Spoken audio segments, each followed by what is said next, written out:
Welcome to Coffee Talk. I'm your host, Chris, as always. My co-host today is Phil. I've got my one of my stackable Mandalorian cups. Today's broadcast is brought to you by Folgers Black Gold, and it's really good. So we're going to sit here for like 30 seconds or something, 10 seconds, and let people click away from this video who have not seen John Wick 4, just as a courtesy. How's the weather? It's very warm and very windy today. I have the windows open, so if you hear the occasional gust, the cats like to sit in the window when the windows are open. So, and then if I don't open them both, they fight over who gets to sit in the window. Have they figured out any mechanical thing in the house? I've seen these videos of cats that can like open the blinds and then you shut them and then they'll open them again. They open the cupboards. That's right. I'll be sitting in here in my office and I'll hear the cupboard door repeatedly flapping open and shut because he needs it to get a certain amount open so he can get his face in there. And if he fails, he has to keep trying. So I'll just be sitting here and I'll hear whap, whap, whap. And I'm like, cut it out.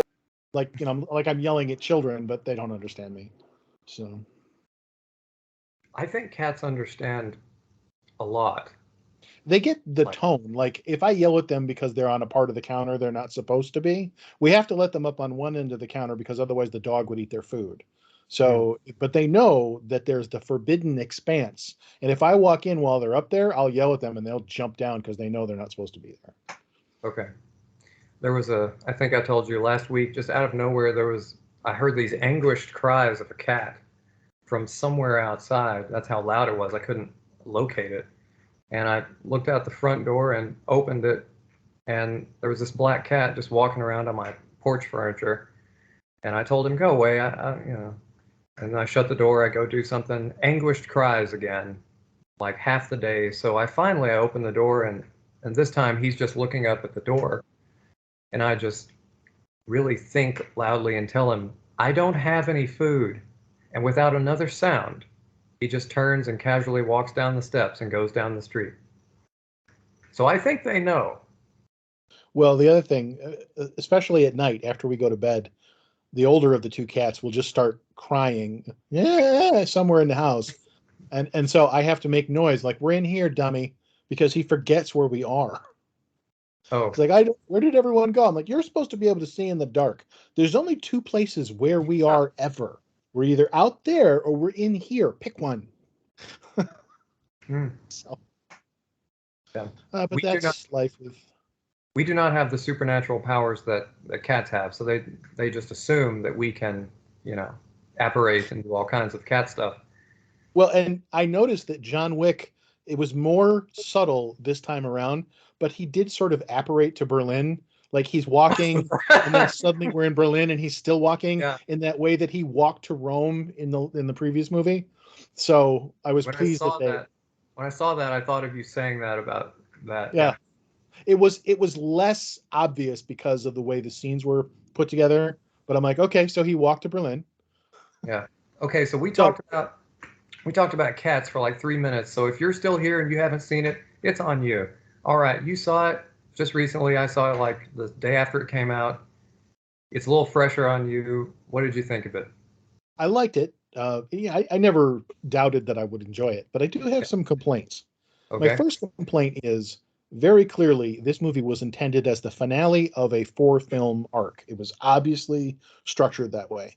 And they denied us John Leguizamo bringing that stupid car back because the happy ending in my mind would have been the movie ends and at the very end, there's John Leguizamo with the repaired car a little earlier than Christmas 2030. And John gets in with his dog and they drive off into the sunset. Now, I didn't actually figure that's what we were going to get because I predicted before that this movie probably ends with him dead.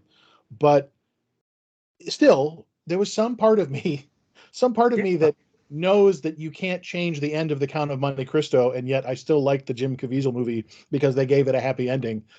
Revenge is probably okay. You should do it. So I wanted there to be a happy ending, even though I figured there wouldn't. So I was disappointed that we didn't get that. That's a minor gripe. My bigger complaint about the film is twofold. One, there's less story to this movie than in any of the previous films. So it's less emotionally engaging because it's really just a series of action sequences, which are great, with calculated breathers to give the audience time to catch their breath. Because watching an action scene is exhausting. Fury Road is the same way. Fury Road is essentially one long action scene with periodic breathers. You could argue that it's the same action scene throughout the entire film. It is. There's a college essay to be made in there somewhere. Yeah. This is less like that because there are a series of discrete, very specific set pieces, some of which have different styles, like the flame tracer sequence, which was groundbreaking. Yeah. But because there was less story and because it's mostly action sequences, you don't really feel as involved. And then my other complaint is the movie is indulgently long. It's way over 2 hours long. I don't know the actual count, but we started the movie at, I think it was 9 p.m. and the movie wasn't over until after 11:30. So there were a lot of fight sequences that weren't anything we haven't seen him do before, and that within this movie were repetitive. I mean, he fell down that sequence of stairs not once but twice. So really, there were things they could have done while keeping the film groundbreaking and keeping all those great, cool elements in there, but trimmed it down to a more manageable length. You know, the sequence around the Arc de Triomphe where, like, there isn't a person with an intact car insurance policy for miles by the time this is done. How many people do we have to see get hit by cars before you're just like, look, kids, Big Ben, Parliament? Just, I don't know. I almost felt like I was mad at myself for noticing because I so dearly wanted to enjoy the film, and I did. But at the same time, part of me was like, okay, move it along. Well, like in that instance, my brain goes, okay, so surely there's some other Parisian who is listening to this radio station that's giving the assassins instructions and, you know, tracking our boy. Surely someone else is listening to this and catching on that, oh, it might be related to that man in black right there that's being chased by everyone. Because all these people are in vehicles. You're not listening to AM 330 or whatever it is. Come on. This ties back to the Manhattan of the John Wick universe, where there isn't a single person in the city who's not part of the secret assassin network. So, which is the most accurate part of John Wick is yeah. Yeah, like no matter what random cab you get into, that guy's part of the network. He knows what the coin means. And here in Paris, there isn't anyone not listening to that station. There's only the one station. They're all in on it. You know, so I think if the John Wick universe has a central conceit, it is that there are no outsiders. At no time do we ever encounter anyone who isn't in on it. Yeah. Except for maybe the rave scene with Scott Adkins was a little weird because for most of the fight scene, while people are getting tomahawked in the head, the ravers are still raving. At some point, they bother to notice that murder is happening in their midst, and then and only then do they start running. It's like, well, what put you over the top? Well, you know, when did you make that choice? I don't remember where. I think because he fell. Which, okay, can we talk about that fall, please, for a minute? Managed. You said it was worse than the one from the first film.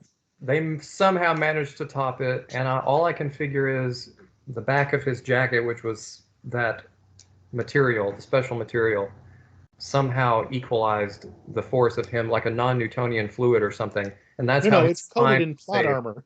That's what we call it, plot armor. Because between that and him falling down hundreds of steps and getting hit by multiple cars, I mean, there was a calculated attempt. Everything they've done in previous movies, they had to do more. So in the is it the second film where he's working his way into Peter Stormare's warehouse, he gets hit by a car once or twice. And they're like, well, we've hit him with a car. Now we have to hit him with 50 cars. Yeah. So. Well, that was okay.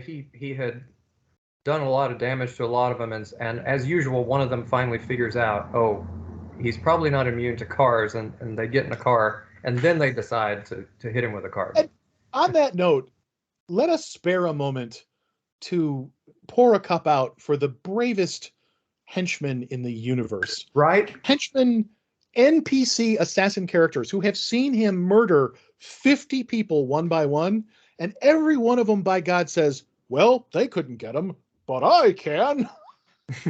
At no time do any of them go, maybe I'll sit this one out. because they just all keep going to their deaths, no matter how many of them die before.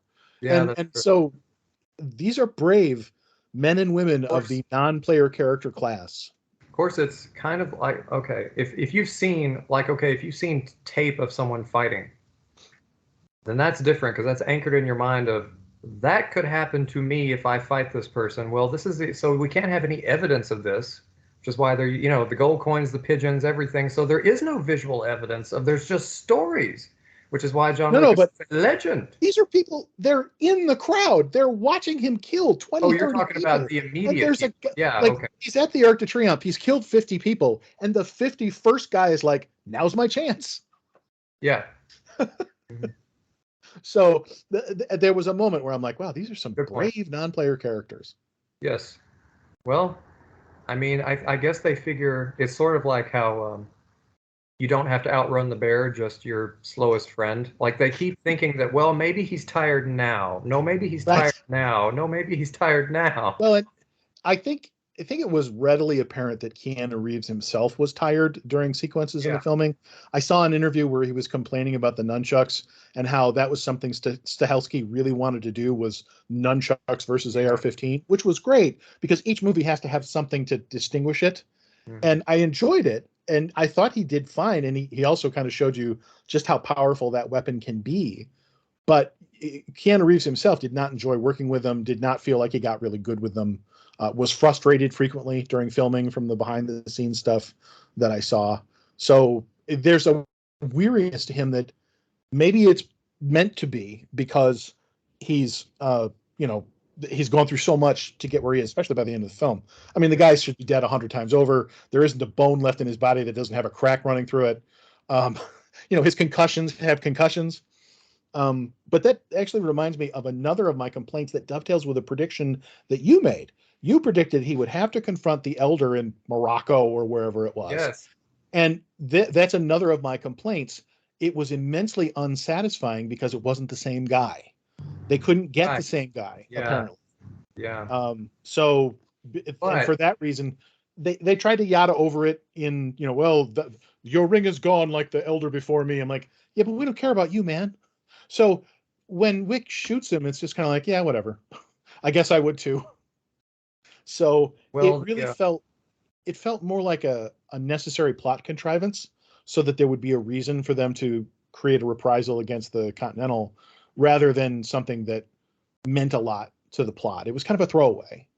And they approached it like a throwaway. They did. That was practically before the opening credits. It was just, by the way, he's in Morocco. He's on a horse. Oh, look, he shot that guy. Then he killed this guy. Go. So Well, it was a great opening sequence, and I too, I wanted to see Dominic or whatever his name was. his name is like Clifford W. Clifford or something ridiculous. Something like, I should look it up, but let's. So I think maybe they kind of needed a way to do away with the ring, and there were several moments. Okay, my list of stuff to talk about while you're bringing it up is getting longer and longer. Um, So they needed a way to, and this was one of several points where I realized he's going to die. It was not, ironically, it was not in that boat scene when they're talking about headstones. That should have been one big tip off for Well, me, but it wasn't. yeah, it was what we call five shadowing, which is one more than foreshadowing throughout the film. Okay, well, for me, that actually one of them was at the very beginning where the elder says, your ring and like your wife are gone or whatever. And it's like, well, any physical representation of peace, any continuance in the physical universe that John can have, where his point of this whole series is still present in the real world, because even the dog is a different dog. Like Yeah, that was a piece of his wife he had left. That was it, and it's gone.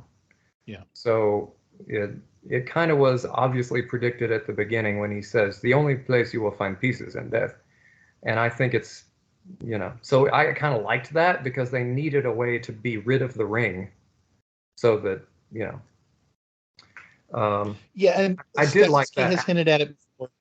I did like the original actor a lot better though. Yes, the new guy felt like just when you order a Clifford W. Clifford from Wish, it didn't work. Wish Clifford. So, yeah, so going back to the nunchucks, this will take a second to explain, but for all my viewers who are maybe not martial artists or don't know anything about nunchucks, and yes, there is well, pretty much any culture that has rice or has ever grown rice has a nunchuck system in it, including the Philippines. It's called tabak toyak, and they utilize it differently. There's not a whole lot of over-the-shoulder stuff on a wind-up. They try to keep them straight in the air in twirling patterns more often than just being static. But my point is, anytime, like if I wanted to stab a board, the knife would go in, a reasonable amount. Well, if I want to, with the same force, from the same distance from the board, give or take, and I throw it, it's going to sink at least twice as deep because all of that force is going into the target. My hand and my shock absorbers, folks, are no longer connected to the knife. So the same thing goes with impact weapons that are on a rope or have a break in them, like the chains on a nunchuck. So especially when you wind up and Superman jump and just let them have it with one good hit with a solid chunk of wood, that man's head is going to have an indentation, or he's at least going to be knocked out. So you're not going to see what we saw in John Wick 4, where he's repeatedly hitting these guys and they're just getting right back up. The nunchucks are just a truly fierce weapon, and that's why a lot of people accidentally injure themselves. Is there anything you'd like to add? I know you have a little book on nunchucks. Yeah, when I wrote the book, it was really just like everything I knew at the time about how to learn them and how to wield them and how to hit with them without beating yourself. The whole point of separating the two ends is so that you're not transmitting the shock from the impact down your arm or down the length of the weapon into your arm, because you can only hit so hard when you're connected to the impact. You divorce the impact from your own limb and suddenly you can hit a lot harder.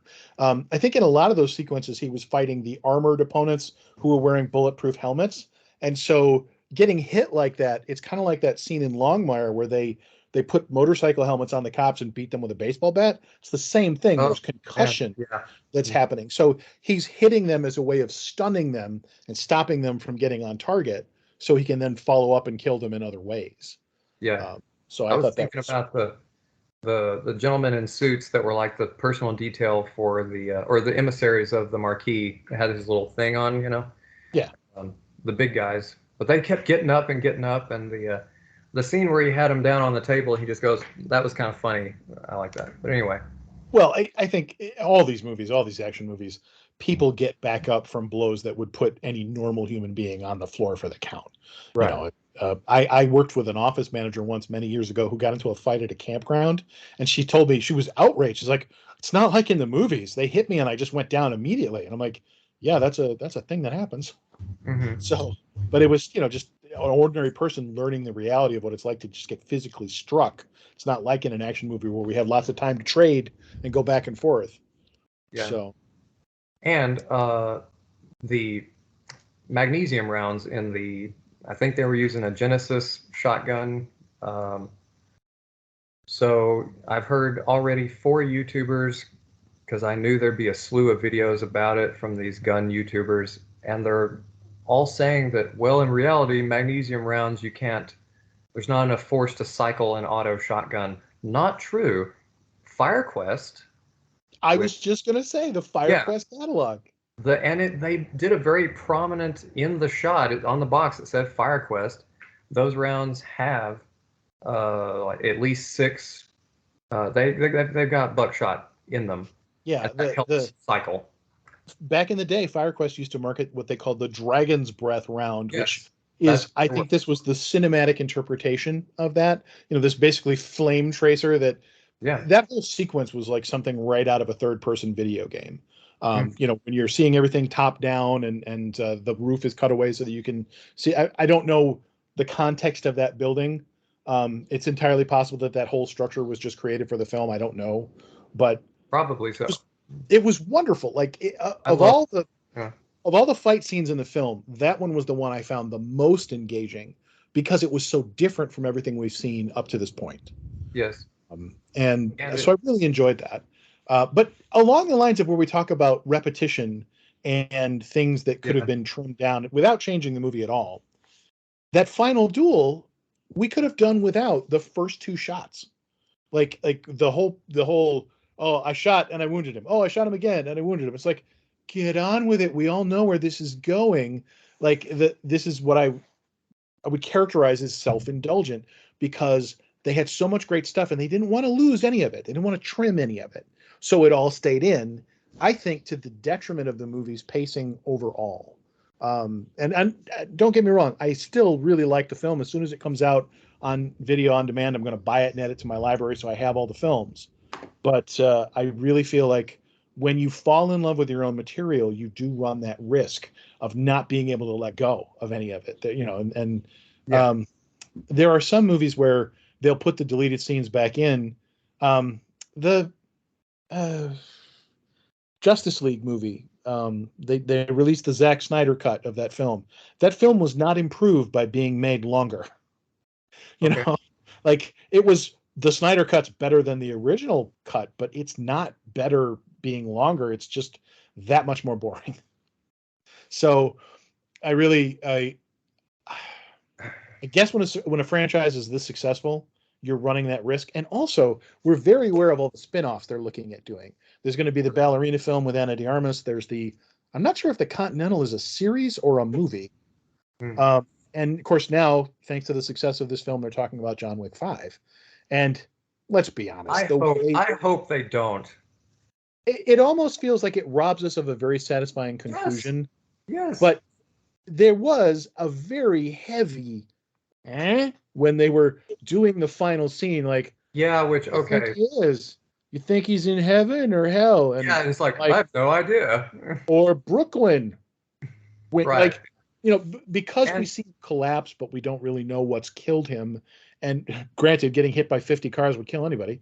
But because of that and the way they did it, and the kind of the mood at the gravesite, you know, like when Fishburne is like, "Oh, I never thought I'd see the day." He doesn't seem broken up, and neither one of them, you know, like Winston kind of like says farewell to the gravestone, but there's a heavy element of they've faked his death. And the beauty of that is, if they never make a John Wick 5, it could go either way. You're free to believe canonically in your head that they faked his death. If they do make a John Wick 5, then obviously they faked his death. Mm-hmm.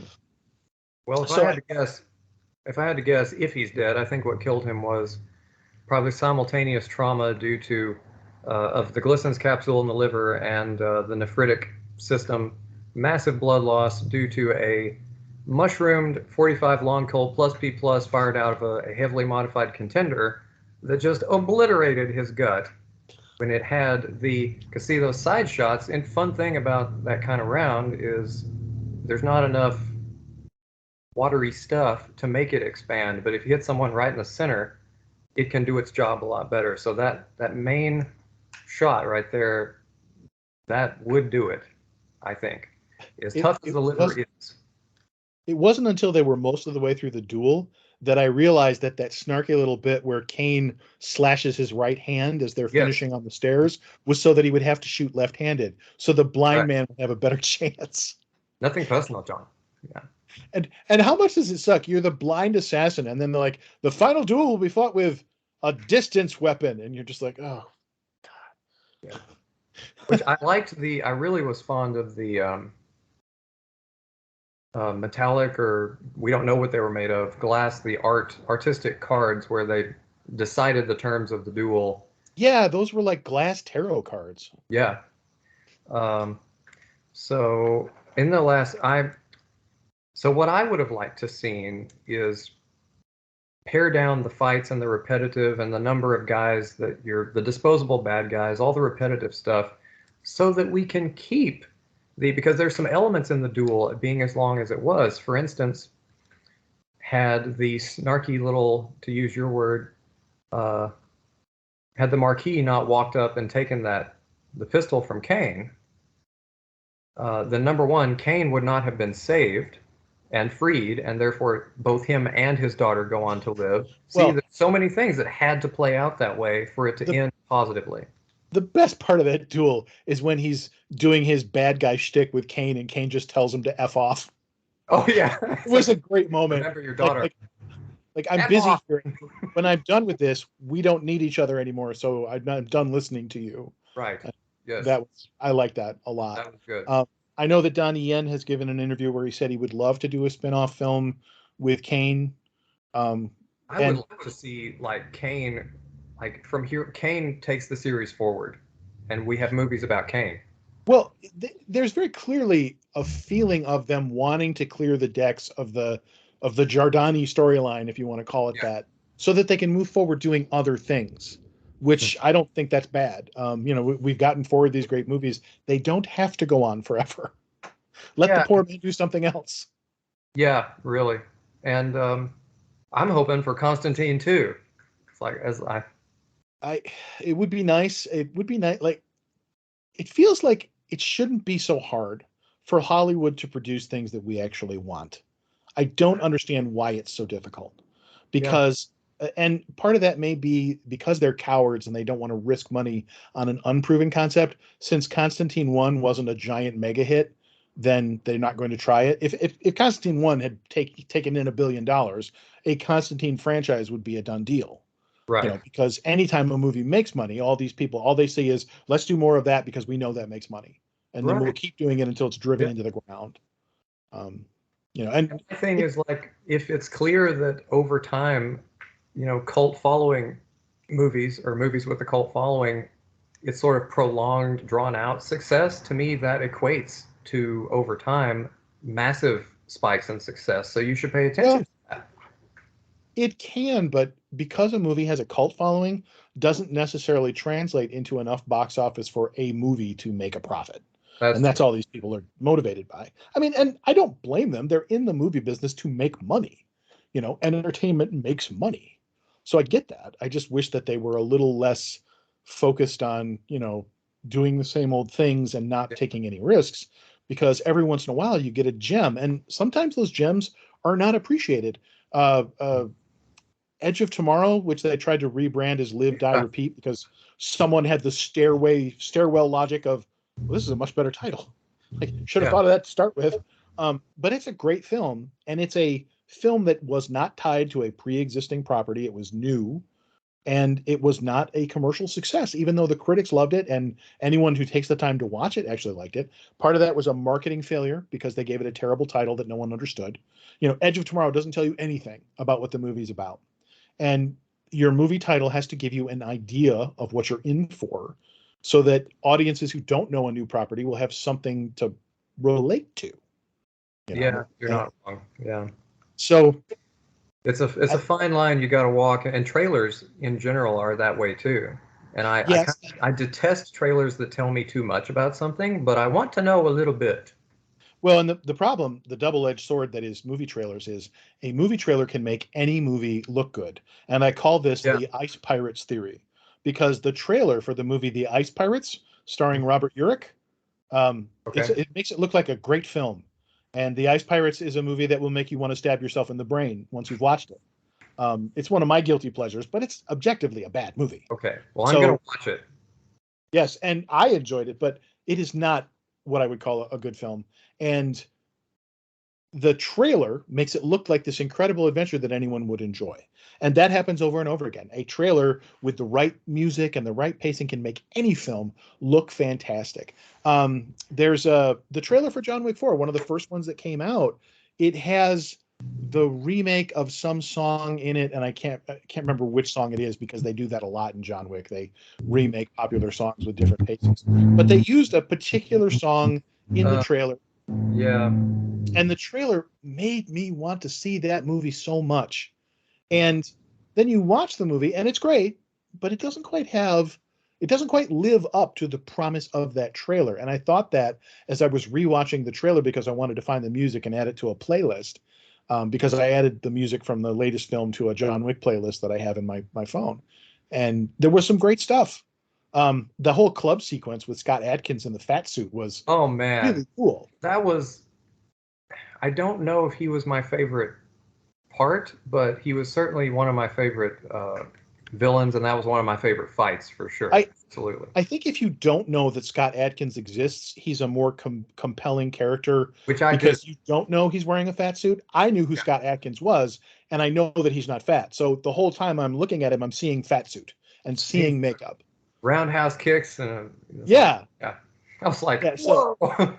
Yeah, and it was great. This big guy who's also a formidable fighter, and he gives Wick a run for his money. I loved, too, the callback at the very beginning of the film when John is punching his Makiwara board because he's recovering from his injuries from before, because we need to give him a reset before he embarks. Was that kind of a homage to, was it Above the Law, where Steven got the same Hard thing? to Kill. Yeah, okay. It's right out of Hard to Kill, where Steven builds a Makiwara board and recovers from his coma. Yeah. But there was a sound callback when he's punching the Makiwara board to those final punches when he's putting Adkins out, and I appreciated that link. Yeah, and I love that. Well, with the teeth, that was great, because either this guy has been around, and we then find out, yeah, he's been around, and he can turn his disfigurement and his failures into, as both a reminder and hey, I'm a gangster. It's like, well, also, what's the easiest way to prove that I have killed him? Oh, well. Well, I have expected him to show up with a severed head. Right, that's it. It's like, I killed this guy. Yeah, which I see behind you over your left shoulder, I guess, what looks like a gladius handle. What is that? That is the United Cutlery Gladius sword that I had made. Bob Hummelbaugh over at Survival Sheath made me a scabbard for it. It's hard to take United Cutlery blades very seriously, but it's a perfectly fine sword. And United Cutlery went through a phase where they were basically doing their own versions of everything Cold Steel did. So, yeah. So yeah, that's just one of the many things that I've accumulated in my travels. I refer to my collection as an accumulation because collection implies design and value, and I just accumulate or purposeful. Yeah, it just it's like a net, a psychic net, and this stuff comes to you. Yeah. So speaking of United Cutlery, I found. What is that, a motorcycle, or does he have a hot rod, your neighbor? No, they somehow modify their, I don't know if they're called glass packs or what, but you can take any vehicle at all and do that. Yeah. Anyway, I'm not even sure what you just said because I couldn't hear you, so I hope I answered your question. I was curious if it was a motorcycle or a car. Oh, no, I think that's a car, yeah. I come to know them by their slight differences in tone. Also, it helps me if I don't have a clock near me. I know what time it is based on which one went by the house. Yeah. I have a neighbor who has a muscle car of some kind. And so every once in a while he'll fire that up, and now that it's nicer weather, you hear it once in a while. You're gonna hear it, yeah. Speaking of United Cutlery, I was looking for just out of curiosity, to see if I could find something close to Kane's cane sword, because I had never seen. Brilliant design, by the way. And the United Cutlery, they make two of them that look a lot like that. Blade is different, but same general design with a long handle. It's a double-edged and a knob. But it's like leather wrapped on the handle or something, but that's the closest thing I could find. But anyway, I love that cane sword design because it kind of had this old, it wasn't like dilapidated, but you could tell it had some use on it, and I like the broader blade, like a gem sword, which Donnie Yen, of course, Chinese martial artist, and I loved the way in which he used it. Zero expenditure of energy. For instance, when someone's just laying on the ground and he's to put them under for good, he just uses the weight of the cane to barely tap them. And he was very purposeful. And I also liked if I didn't know that Donnie Yen had eyes, I would think he was blind. That's how convincing he was. Because he was even like in the kitchen, when he's kind of moving against the wall of the kitchen, he uses his body to feel where he is. and lots of gross motor movement. Just 10 out of 10. He was one of my favorite parts. The doorbell thing, the sticking the Yes, doorbells yeah. was kind of fun. I'm glad he only did that once, and that wasn't a thing he kept doing throughout the film. Yeah. The the whole blind swordsman Zatoichi thing, I think American audiences have never really been given a satisfying interpretation of that. They tried to do it with Blind Fury with Rutger Hauer, and it's a fine film, but it doesn't really have legs in terms of a franchise. It's a B film at best. And HBO actually years ago did an Armand Assante movie called Blind Justice, where he's a blind gunfighter. Okay. And this well predates Once Upon a Time in Mexico, where they pulled the same stunt with Johnny Depp and made him a blind gunfighter. So for whatever reason, this trope of the blind warrior whose blindness doesn't stop him from being an immensely good warrior, I think people love that for whatever reason. I think, the idea that no disability can stop me, I can keep doing cool stuff regardless. Well, So, and I liked that he wasn't invincible or magical. What I liked about his portrayal, he definitely still had a handicap. Like he wasn't just yeah, guys, the best part was, John, are you dead? Because if he was dead, he'd have no way to know. There's no one around to tell him. Like, I hope you're dead, because I don't know. Yeah. Did you kill John Wick? I don't know, honestly. Yeah, or like he shows up to collect his money all the time, but the guys are still walking around. Right. Don't know. So, yeah. He was. I enjoyed him a lot. I thought he was really good. I'm a big fan of the Yip Man movies that he stars in, and he's an extremely engaging actor.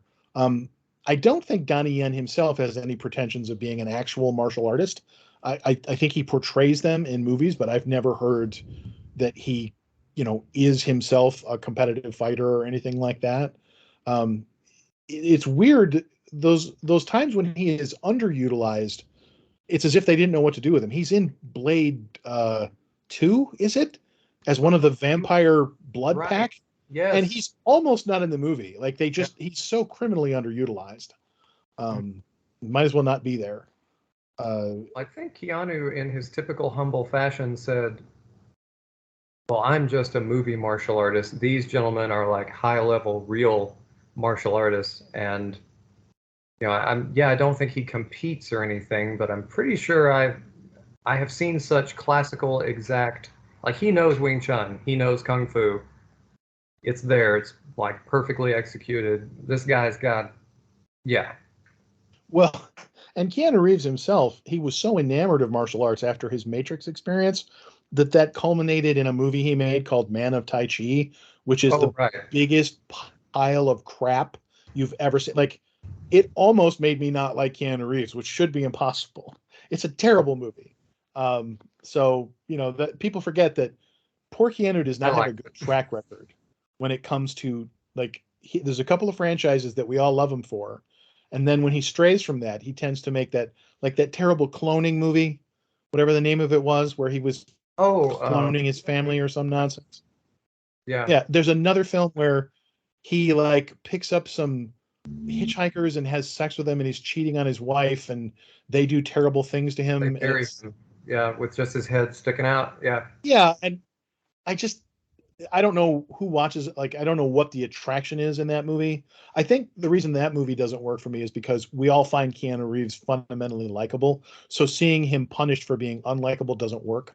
They needed an actor who you like to hate, that you want to see him suffer. Yeah, that's it. Yeah, so wrong vehicle for Keanu Reeves there. Yeah. But so he's made a lot of terrible films, and then once in a while we'll stumble into a great one. So I think, he's gone about as far as he can with John Wick, and I'd like to see him do more cool stuff, and this might be a little heretical. Let's be honest, Keanu Reeves is not a great actor. He's fine. Why did he say this? But he's not a talented actor. He doesn't have a great amount of range. He's not real good at emoting. He's just kind of a guy, and he's fine in what he does. I used to think that. And then I looked at the films where not just I liked them, but also there was an overlap of critical acclaim and other people had high opinions of this film or film series. They're all very they reflect elements of his life, Keanu's life, that he is well acquainted with, grief and loss, particularly around death. And maybe it's all actors are like this, but I think we do better when we can, if something is something that we can identify with. And also, for instance, did you know that John Wick was originally going to be called Scorn?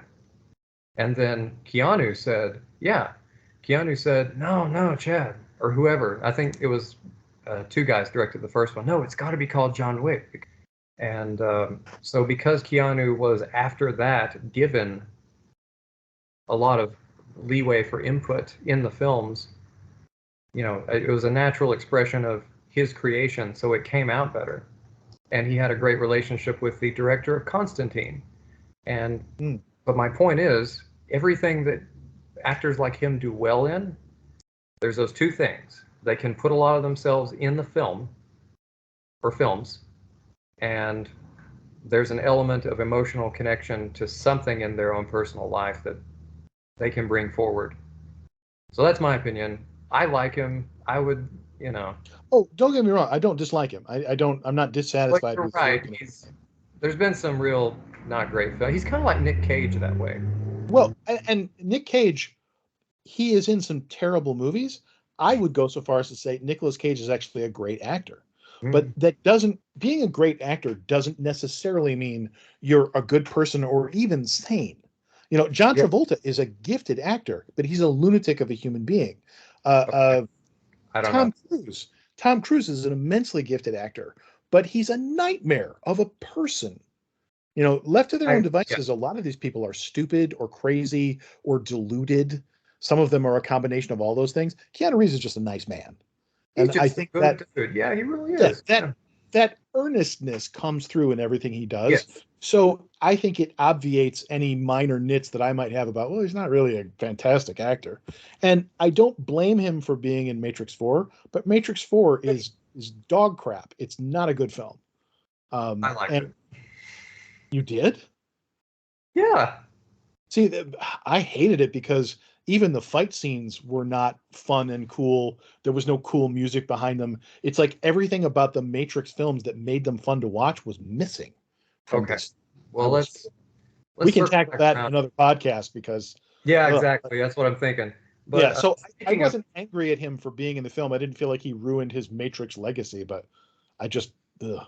But anyway, he's a perfectly adequate actor, and he's great in roles that draw off him personally. So he's great in John Wick. He's been great in other things. He's great in the Bill and Ted films. Speaking of music, so that was one of my instances where I felt added up to This Is It was during the shotgun scene, the aerial scene. Which that in itself, I just realized that's a clever way to perhaps give us a bit of a breather from the over-the-shoulder or first-person feel that's making us adrenal exhausted, while still continuing the action. It's like it's a little bit removed from. Well, some of it is also the director showing you that he's clever as a director. Yeah. Because it's filmed as a continuous shot. With digital editing, it isn't necessarily a continuous shot, but they made it look like it was. Yeah. Kind of like what's that movie? 1918, 1970, whatever year it was, the World War I movie. Yeah. Mm-hmm. Yeah, where it's filmed, it's supposed to be a continuous shot, and of course that would be quite impossible to do, but they make it look like it is. Yeah. Am I having serious lag? No, I can hear you fine. Okay, good. So, the song they queued up John Wick mode from the second film when he's coming up that staircase, and I was like, oh man, here we go. But they had lots of musical callbacks to that, and I was hoping to either get a remix or just play the original song, "Think" by Kaleida, the Russian girl duo. That was in the bathhouse scene in the first film. I know that song. Yeah. It's like the quintessential, when I think of John Wick music, I think of Think. And I was hoping maybe they bring it back. I remember reading a review of the film where the reviewer expressed surprise that song was part of the movie. That's how significant that song is. So yeah, it would have been nice. But we got plenty of callbacks. there was a lot of good, like they did their best to give us closure.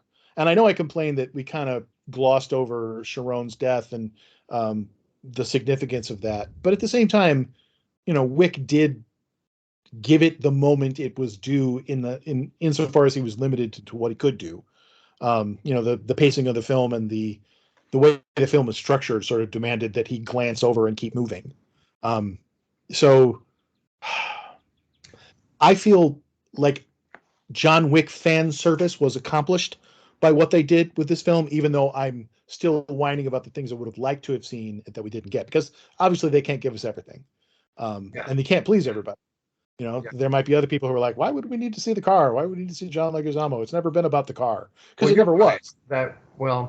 And like I told you this after when the second film came out, I even think his means of being merciful when he was trying to get his car back from Peter Stormare in the second film, he didn't kill anyone. In stark contrast to John Wick, he didn't kill anyone. He only blew this guy's knees out, was the only 2 shots he fired. And then we find out he gets in the car. It's not maybe even the car that he's trying to get. He removes the photo of him and his wife. Yeah, and the car, of course, is about him and his wife and the good times he had. That's why when Italian guy blows up his house, we get a shot of the film of the picture burning. I don't even know if it's the same picture, but it's a picture in a frame burning. And I thought, in terms of villainy, what's the name of the kid? Pennywise from John Wick 4. He was great. You loved to hate him. I despised him so much, and I'm like, wow, this kid's a great actor. He was better even than oily Italian guy from the second film. Yeah. Because as much as you dislike Italian guy, you dislike Pennywise even more. Yeah. And, he was smarter than Italian guy. Italian guy was a hallmark of at least genetic, I don't want to go there, but a hallmark of genetic psychopathy is that they don't use logic the same way that we do, even for their own personal safety. So they'll continue down an insane road, even, to the detriment of all of us or themselves. Yeah. Well, Pennywise, I love when the tracker is trying to make a deal with him in the stables, and Pennywise walks away because the tracker's offer is far too high, so I'm not paying that amount of money. And the tracker goes, oh, okay, well, is that before or after you're in the ground? And Pennywise turns around and he just smiles and he's like, I like you. And he recognizes his own mortality and that he should take the best shot he has, regardless of, he's a smart guy. He's viciously cruel to the tracker right after that. That was terrible. Because he's upset at having his cowardice spotlighted for him. Yeah. Because fundamentally the guy's afraid, and we see that throughout the film, especially at the end where he's fretting about Wick getting to the church, and then when he only steps in when he thinks there's no way he can lose. He's fundamentally a coward, and he's not happy about being reminded of that fact. Yes, exactly. I have one of my annoying little sayings is that most men will do anything to prove that they aren't cowards, especially if they really are. Yeah. Yeah, so that was very much on display, and one of the things that made it so fun to dislike him. He's a very young-looking man. I don't know how old he actually is, but his youth they did a good job of playing that up by putting him in such beautifully tailored suits, that accentuate not only like this sense of opulent corruption, but also how incredibly spare he is. He's very thin. He's a very thin man. So they tailored his suits to accentuate that, which I appreciated sort of as an aesthetic. Yes, me too. We covered that. Okay, so we talked about that, and we talked about that. So, which, by the way, I wrote down Ice Pirates. I'm going to go watch Ice Pirates, which, the title of that's just so great. Like, if some guys pull up and they're like, hey, Chris, come go with us. We're going to do something. What? Get in, Lizard. We're pirating ice. And they just tell me 2 words, Ice Pirates. I'm going to be like, okay, I don't know what that means, but I'm coming to watch it. I'm coming. You will not thank me after you have seen that film. Anyway. I have inflicted something on you. Well, I'm a weird guy, so we'll see. I'll let you know what I think. My favorite sequence in all of John Wick universe was the Japan sequence from the beginning to the time he leaves. Perfectly executed.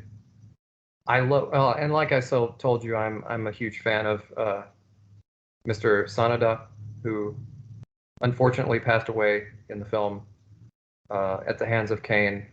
And oh yeah, so we've got a definite. Uh, I wish I knew his character's name. I don't think it was ever Koji. His said. name was Koji in the film. Okay, thank you. I wish that his. I hope there's another movie where his daughter, of course, is going to come after Kane, and maybe there's something with that. I Anyway, want to say that I saw something online that said that that original scene with Akira coming after Kane, that it may have been more definitive, that she may have actually stabbed him or something, and that they cut it short to leave it more ambiguous. okay. Personally, I don't feel like Akira is a match for Kane. Like I No. feel like as skillful as he is, the moment she tries to come stab him with her knife, he's going to figure it out and stop her. Well, he Um, did say, "I'll be waiting for you." yeah, so I think they didn't want to deny us the element. Like, if he gets killed before he gets to his daughter, then the whole movie was pointless. John Wick's sacrifice was pointless. Yeah. So I don't feel canonically that they can have her off him because it ruins everything.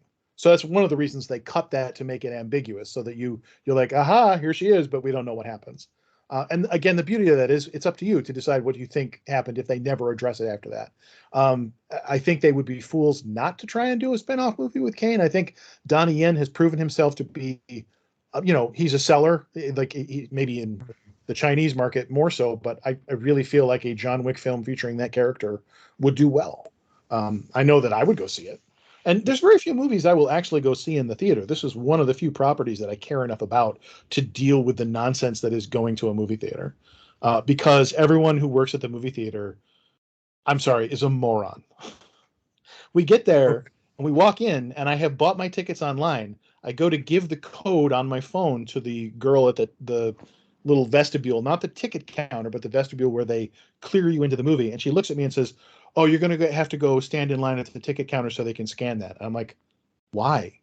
"Oh, because otherwise I won't know where your seats are." And I said, "I know where my seats are." "Oh, okay." I'm like, "What are you doing?" And then we go to we go to the bar to get coffee, and I say, can I buy coffee?" "No, but I can have coffee sent to your seats." I'm like, okay. So we do that. We pay her, and then we go sit down. And while we're sitting there, there's all this noise happening after the movie has started. All this laughing and capering up and down the stairs, and they are employees doing this. They're employees who find something immensely amusing while the movie is starting. Not even moviegoers. And Man, I just remember sitting there thinking everyone who works at this theater is a moron. So for me to endure that, because it always happens, for me to endure that means that I really cared about putting that movie into my eyeballs. And okay. John Wick is one of the few that I would actually go through that for. Well, the only, that last bit, I would react to that as politely as possible. Um, and did I tell you the Infinity War story? I don't, I don't think so. Okay. Well, the short version was some folks thought it was okay to, I guess, probably get intoxicated before they came and saw Infinity War. And it's like, I've been watching movies since 2008 to come to this point in space and time right here, brother. So I just, and mom was, of course, next to me. We share a love of film, and we just both looked at this 8 chairs of people who are just cutting up, and we're 5 rows from the screen, very close to the screen. And so literally, it's not like the movie can drown them out. And finally, some employees come and ask them to, be nice. But with your first 2 points, I would, if it unless you're gonna make me late for my film, I don't care. Sure, go with the flow. But that is odd. I have seen some truly horrific things in movie theaters. I went to a midnight showing of Revenge of the Sith. I was very excited to see it at the time, and a guy went to it drunk and threw up in the aisle during the film. I went to a preview screening of the movie. I think it's called Instinct, and it's got Cuba Gooding Jr. and Anthony Hopkins, and is ironically about man's capacity for Yeah. violence. Two moviegoers got into a fight in the row behind me during that film. And there was another movie where two different times I've had people be incredibly rude during a film that I wanted to see. So both times when the movie was over and the credits were rolling, I just lit them up with my flashlight and made them extremely uncomfortable. And that's a dumb thing to do, and you Yeah, shouldn't that is do a it. dumb thing to do, I was a actually. young hothead at the time, but I chased a bunch of people out of the theater once, and then sat down to watch the post-credit scene that I had now denied them by chasing them out of the theater, because I was just annoyed. Now I know better than to Yeah. do that nonsense now. Um, when I was editing some material for the book that became Street People Strategies, I had occasion to review material that I first wrote 20 years ago, and I was like, settle down, Elmore. I was a hothead back then. So Yeah. my approach to movies has changed accordingly as well. Things that I used to get upset about, I just don't anymore, other than to note them as, wow, everyone who works here is stupid. Because in this case, like, the movie was so loud, especially at the Yeah. beginning where he's punching the Mackawara board, that sound was reverberating through my chest. I'm like, I'm Yes. half deaf and this movie might be too loud for me. Yeah. So Which I think, it wasn't stopping me from seeing the film. It's just one of those things. that probably was the loudest sound in the whole movie. Yes, it was much louder than the rest of the film. Yeah. But that Even was, when they called back to it when he was fighting Atkins, it wasn't that loud. yeah. So, Even hitting that pillar jutting out with his back wasn't that loud. But anyway. oh my God, so much spinal damage, so many broken ribs. I Yeah. just could not get over the brutal bodily injuries that he must have sustained. Yeah. Um, oh, I forgot the point of my pointless story. I have never had a movie theater interaction where just the look, if you have a look, the look does it. And if Yeah, the and I don't if think the people. and if the look cannot do it, that is to say they're either too drunk or they're angry, or then it's best to just get somebody, and otherwise, because you don't want the problem between you and that person. Number one, because you want to finish your movie. Well, that's just it. I was not in the mood to get into any extended problems with anybody. I just wanted to see the film. Yeah, So, man. and the Okay. older I get, the more mellow I get when it comes to stuff like that. When I was 30, I got a lot more irate about a lot more things, and these days I'm like, yeah, whatever. Mm, So there's good. something to there's something to be said for getting older. You get more mellow, but at the same time, your ability to tolerate other people's direct rudeness and nonsense becomes a lot less. Like, I'm one snarky comment away from getting fired from any job I have, because the second a boss gets out of line with me, I'm going to do the thing that is, you know what? And The I've told my Harrison Ford girlfriend, finger. yeah, Yeah. the second I start a sentence with "you know what" and point, bad things are about to happen. I'm about to say Yeah. something that's going to get me fired. I worked at a company once where the CEO was legendary for, um, he would pick somebody in a meeting and then berate them and humiliate them, and he thought this was a management technique. And I only ever heard these stories because, my job was nowhere near the C-suite. But I thought to myself, if that ever happened to me, I'd just get fired. Because the second somebody did that to me in a meeting, the you know what would be followed by something much worse. Like, oh, really? This is how we're going to do this. So Yeah. I think movies are supposed to be fun. Movies should be enjoyable. It Yes. should be a life or death thing just to watch it. It's unfortunate that so much about just going to a movie these days has to be, you know, fraught with non-movie related problems. From, before, when it was they wanted you to wear a mask the whole time, to now, movie theaters are more rude than ever, although they've made the seats a lot bigger. So they've eliminated some of the problems, because so many movie theaters now, the seats are bigger and farther apart. So in most movie theaters that I go to now, it's not possible for someone to be kicking your seat for the whole movie. It's just physically not doable. Yeah, we have that, and probably you have this too, but the Cinemark converted all of their chairs to a surface that can actually be sterilized completely. It's a solid, it's like a vinyl or something, Yeah, yeah. I have always I'm a little, I don't like sitting in a chair that hundreds of other people have sat in just this week and so on. I'm that guy. So I like this new edition going forward. I hope they'll keep it, and they're not probably cleaning them like they were a year or two ago. But No, anyway, but I fewer get what you things mean. can live in them because the bacteria can't get into the fabric. It only has so Right. far it can go. It's okay to buy hardwood furniture from a thrift store. It's never okay to buy upholstered furniture from a thrift store. Yes, that's it. Yeah, excellent metaphor. So the length, I was going to say this in regards to, it was long, but I like each movie was sequential. I remember watching the first film, and after they hand John the keys to a gift from the manager to replace, a Yeah, the charger. Yeah. compensation for last night's unfortunate incident. Uh, that was pretty good. I'm proud of that. Not bad. And I saw an interview with Lance Reddick where he said that originally he was not supposed to be African, and it was his choice to make the character African, and he said he gave him a Kenyan accent. Well, he So did an amazing job. But anyway, like after that point, we have this sigh of, okay. And then you see the dudes coming up behind Marcus.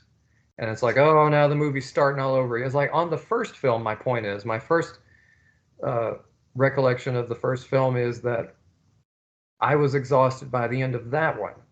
And so they came out with two. And then I really felt that way about two, but it was so good I saw it twice anyway in theaters. And then the third one was like, so with each movie, we've continued to reach this new benchmark of exhaustion. But I feel like I'm glad they did that to top three, to top two, to top one. And it gave us, hopefully, the send off that John deserves. I think, it was almost, the movie was like a tribute to John Wick, the series itself. Yeah. And I'm glad it was. I think so. It was. Yeah. And I feel like, while it will be cheating that finale if they do a 5 and he's, not dead, at the same time, I'll see it. Yeah, right. I'll go watch it. So you've got me. I'll keep going. Yeah, okay. Let's talk a little bit about the ending a little bit more, and then I guess I want to talk about. Oh, right. Okay, I have two short things I want to talk about, but the ending was like, I hope he's dead but I felt like we were sort of cheated a homage or some kind of cool, like Last Samurai, where he sees the cherry blossoms, which there was this beautiful shot, by the way, in the Japan sequence. Sorry, of John. Yes, where he's in the garden with Akira. Yes. Yeah. Oh man, I love that shot so much.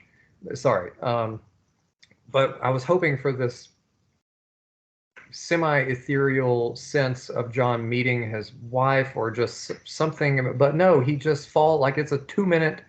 We get maybe less than 2 minutes. He falls over, boom, gravestone, movie's over. That's, I feel like we were cheated this. So because of that, you're right. They probably made it so it could go either way. Yeah. And you're right with the, I don't know where he is. He could be, but I lost what I was going to say. Say something. Well, I think it was a good ending. It was clearly made to be interpretable. Yeah. If they do another film, it cheats that ending a little bit, but I'm not going to complain because I'll enjoy seeing another movie. I hope if they do another movie that they do it right, and please God, no prequels. I don't want to go back in the John Wick timeline to before he's dead. That was my big problem with Black Widow. I don't care about a character that is already dead in the storyline continuum. Yeah, you're not wrong. So adding to that character story after I know where the story is finished does not entertain me. Did I watch the movie? Sure, but I wasn't all that excited about it. I remember what my thought was. It was that we did not see a funeral technically, and it's like, well, who else would have come to, especially in the current political climate with the high table, who would show up to John Wick's funeral? Yeah, there was no one. Yeah. Yeah. So So it's, to me, it was heavily implied that Winston helped fake his death so that John could go off and be at peace somewhere else. yeah. Well, I would And hope. unless until they do But a 5, that's what I'm going to assume.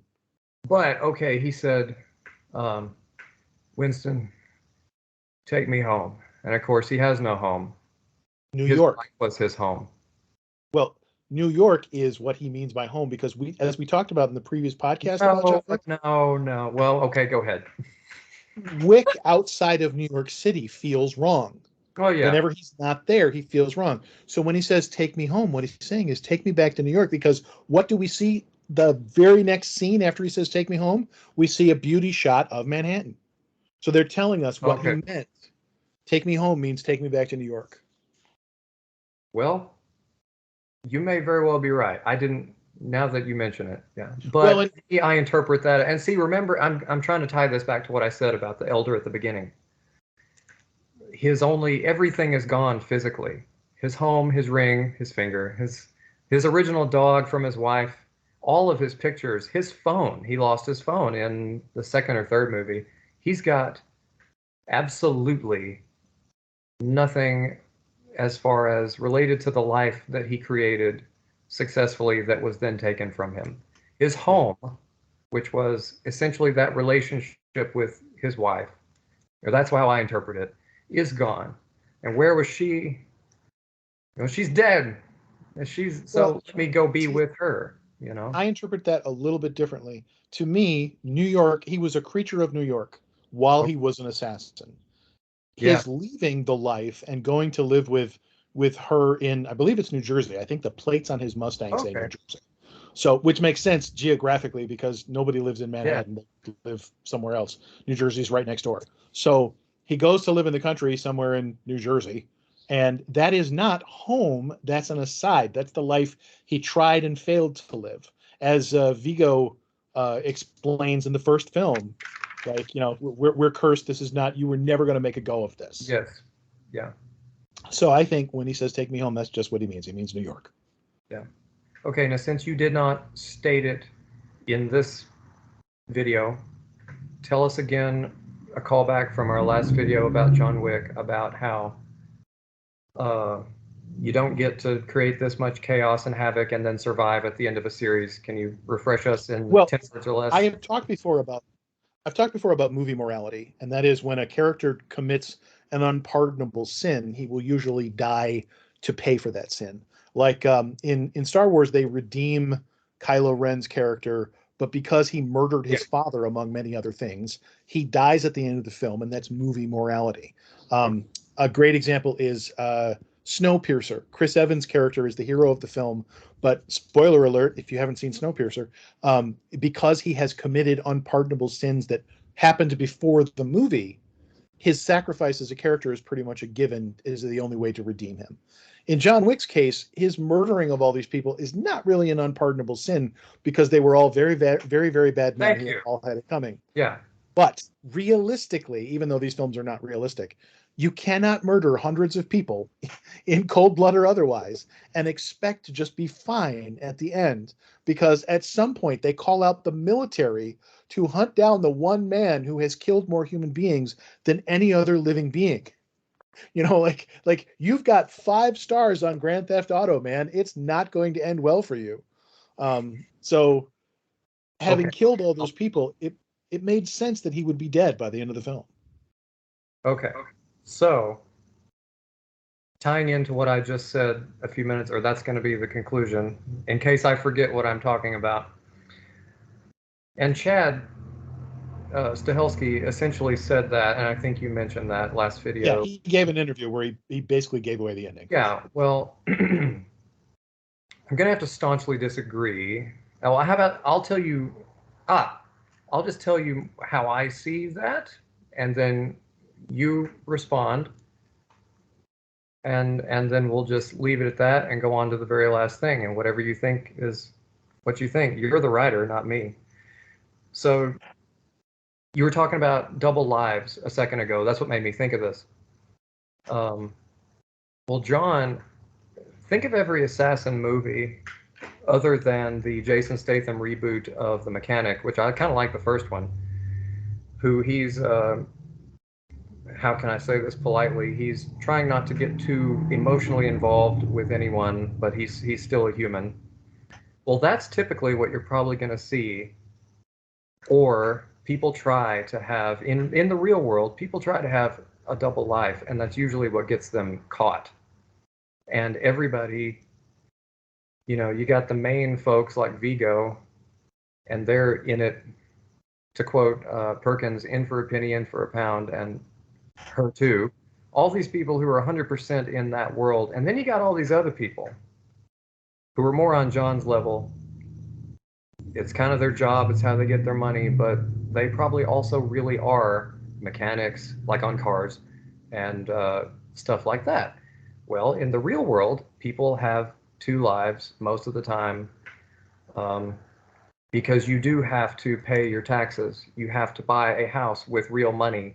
You have to be a real human being to exist in the world. Most of them do.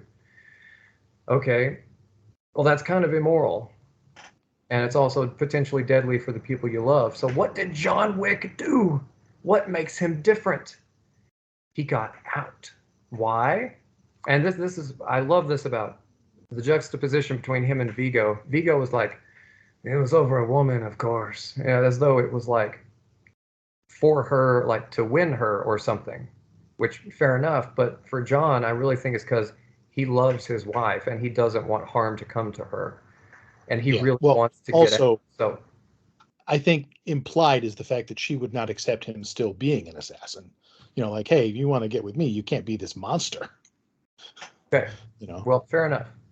And but in any case, John actually did it. He did not continue to live a double life, a false life, and a real life, which it kind of invalidates both lives, because you're not really either of these people. He wasn't unhappy not being an assassin. He wasn't pining for the good old days. He tells the bartender it was better than he deserved or something like that. Yes. Better than I deserve. But anyway, so he's free and clear.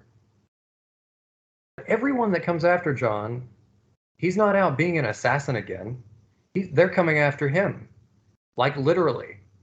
From the first film, everybody that John kills has got a gun on him or a knife on him or whatever. It's all consequences of his actions, and it all goes back to But he's trying to be a good dude. He really is a good dude, and he's at this point, yeah, you're right. It is consequence for the past. You're right.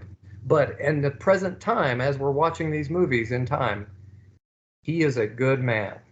He's not living he's doing his best with what he chose. Yes, and they talk about it in this fourth film. He believes if he just kills everyone, that he can get to a point where he's killed enough people that this is over.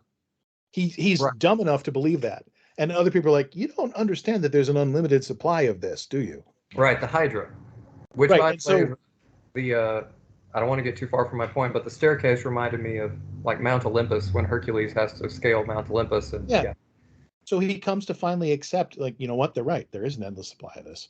I got to stop the cycle. And so that's why the same way that he got out the first time, he had to do it fair and square in a deal, have some, But anyway, my point is, tacking on what I was going to say that you already said, that all these people signed on for this life, and they're busy living this life. And if you are busy living this life, there might be a bullet with your name on it at any time. So, my motto of justice is balance. I don't feel my point is I don't feel John deserved to die for anything that we are witnessing in these four films. I think the reason he died is two things. What I already said, his wife is gone. And secondly, let's say John does get free. What other movie can you do? It's what we want to see John Wick go to the grocery store. When Helen died, it put him in a position where he had no purpose anymore. And, yes, he goes on this rampage because they took away the final gift from his wife. But let's be honest, John going to the park with his dog was never going to be enough to sustain his life. Clearly, he had enough money to be retired. He didn't have to work a job. But what does a John Wick, who now no longer has a woman to love, that is the whole reason he got out of the business, what does he do with his life? Left to his own devices, if he never encountered the problem he encountered, he would have eventually drifted back into the life out of a sense of listlessness, meaninglessness, because he didn't have anything else to do. Well, So, that's so close to what the most evil person in the fourth film said to him that I can't believe that. But I feel like just from a directorial perspective, it's like there was nowhere to go because the whole point of these films is being free of the table. And so once you're free of the table, what is there to do?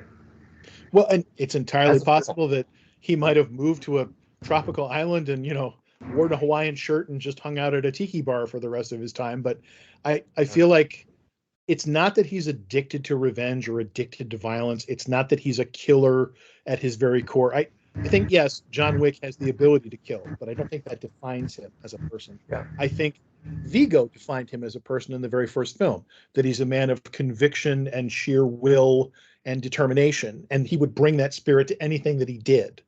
John Wick, the contractor, would be the guy for whom every job is perfect. And yeah, God help you if you put in the sockets wrong. I don't know how house building works. Um, yeah. so I do think that he might have come back to that life with Helen gone and no other compelling reason to draw him into a problem. I think he might have drifted back to that life simply because it was all he knew. And I think he would have been relatively unfulfilled in it, always pining for the life that he'd lost. But I think he would have eventually. Okay. And lastly, I want to mention Sharon or Lance Reddick. Rest in peace. I thought it was interesting that, and I'm right. I have another book idea that if I say, yeah, don't you love how like once you get a good idea, you've got to hurry up and do it because then if someone else does it, you'll be really mad. Yeah.